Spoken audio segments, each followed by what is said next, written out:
And now it's time to reveal a brand new, unseen game drop that we are planning to release later this year. These features can make traversing the Minecraft world more varied, interesting, and fun. And fun is important.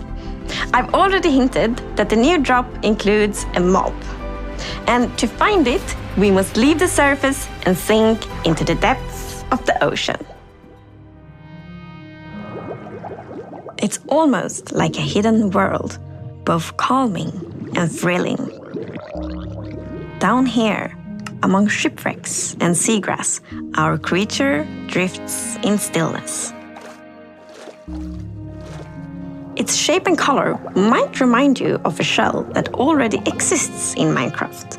The drow seem to be particularly fond of it. It might take some underwater exploration, but if you're lucky, you will see one of these floating into view. The Nautilus.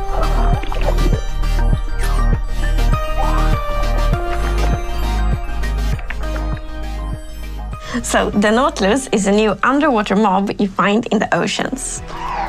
It has a very cool motion. It sort of uses its tentacles to propel forward, and it has a similar movement to the Happy Gas, so it has an abrupt turn. It's like the Happy Gas of the seas. Whoa. There's one thing in particular that is really cool, I think, with the Nautilus, and that is that you can tame it, and when you have tamed it, you can ride it. Yes, the Nautilus is a mob you can ride on. And in order to do that, you first need to tame it and you use pufferfish. And then you need to put on a saddle. And then you can control it just how you fly around with the Happy Gas, but underwater instead, of course. While you are riding the Nautilus, you get the super cool effect, the Breath of the Nautilus effect. Which means that you can be on the Nautilus without having to get oxygen, because it pauses the oxygen bar. You're on your Nautilus and you can build like your underwater base, and yeah, you're gonna be safe. So the Happy Gas made it easier to build in the skies, and the Nautilus will make it easier to build underwater. I can see players doing triathlon races with the various mounts, Happy Gas, horses, Nautilus. Yeah, and jumping over rings and stuff like that. Yeah, just like that. Yeah. So it's gonna move in the direction you're looking at, right? The direction you're aiming your camera. But not only that, you can also dash while you are riding the Nautilus, which means that the Nautilus will like dash forward, which is super cool underwater. Like it allows you to get around faster. So if you are, for whatever reason, looking straight up out of the surface, you will jump out of the water and then afterwards back down again. Which is very fun to do. Don't do it near land. No. And there is Nautilus armor, so you can put on armor on your Nautilus. For example, you can have like a golden Nautilus armor and a diamond Nautilus armor. There is also a zombie Nautilus. The zombie Nautilus is green compared to the regular one, which is like normally a bit more orange, more golden. The zombie Nautilus spawns with a drowned on top of it, so it's quite scary. Yeah, you get the drowned with the trident, throwing tridents at you, and then the Nautilus charging at you. So it's quite a deadly combo. It is. I think it's really neat that you use the pufferfish to tame the Nautilus so you can ride on it. And if you have two tame Nautiluses nearby each other, and once you feed it, they will produce a baby Nautilus. And it's also pufferfish that you use to make water-breathing potions. So it feels like this kind of Minecraft logic that pufferfish is the thing that unlocks breathing underwater. So, the Nautilus is not the only thing we are revealing today. In fact, let us leave the oceans and instead go visit a crafting table. Because with 2 sticks and 1 ingot, you get to create something very new. The spear.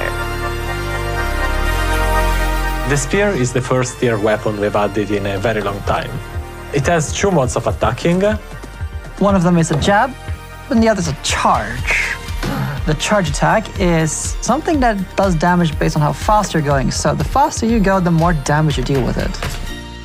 Once the spear is lowered, then it's gonna be still, and this is the ideal state of the spear because it's gonna deal damage, it's gonna deal knockback, and it's gonna dismount. Then the spear starts shaking, then you can no longer dismount targets, and eventually it drops down. It can still deal damage, but no knockback. And finally it raises back up, and then you have to lower it again. It's kind of like the spear is really heavy, so you can only hold it like for a while and then start. And right, also like the better tiers are even heavier, which also makes sense. Yeah. Like players are gonna be able to do a lot of different things with the spear. Like I'm thinking jousting, but horse jousting. But why not Nautilus jousting? Jousting in the sky with Elytra. Or attacking from the sky with Elytra. Jumping down off the happy gas and then flying into your enemies.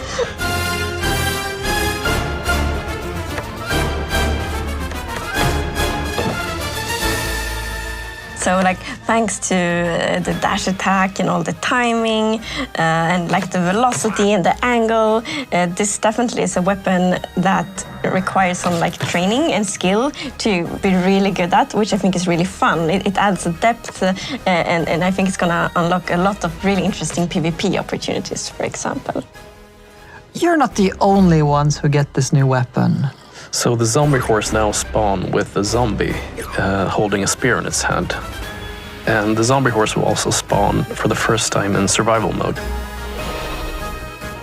So it's already pretty dangerous going around at night, but now there's gonna be one more danger because there's gonna be zombies with spears on zombie horses. Zombie squared, a lot of zombies.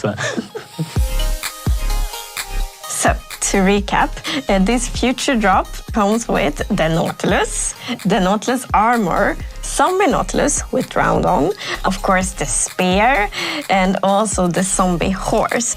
So it's kind of mounts and like mounted combat that connects it all. And the name of the drop will be Mounts of Mayhem. This drop is planned to release later this year, but you will be able to try out this feature soon in Snapshot, Beta, and Preview. We are, of course, very excited to see what you will think about it and then to see kind of what you all do with all these features when you can playtest them.